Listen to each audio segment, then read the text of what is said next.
Okay, so I just took a bunch of pictures that are pretty dark, and my daughter mentioned to friends that I might be able to lighten up. It'd be much easier for me if I just make a quick video tutorial, show you guys how to do it. First, a lot of the software programs are the same. The one I'm going to use, it's a free program. It's called Faststone Image Viewer, and if you go to their site, I've been using it for years. It's an old program. I'm not a professional. There's probably a lot of programs out there that are much better, so this is free and it's pretty easy to use.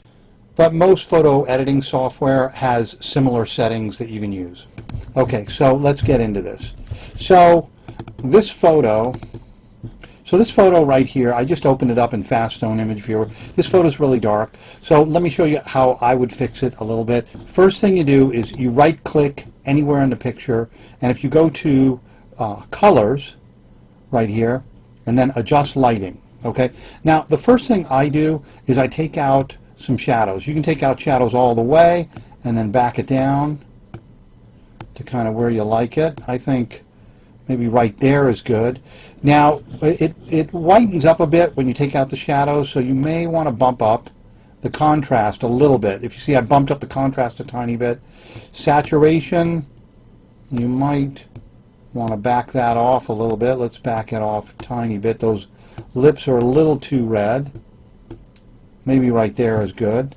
And highlights, let's see. I just fool around with these. I always start with shadows and then get into contrast, and then I do saturation, and then last I do highlights. I think that's good. You can compare it. There's the original. There is the lightened up one. I'm going to maybe take some a little more shadows out. So that's how I do it. You can always click reset here, and it'll reset it back to the original. So if you only want to adjust one, readjust one, you can click this X here. Like, let's say I want to take the highlights off. Click that X, it removes the highlights. Let's bring a little of those back. And then you just click OK and save it.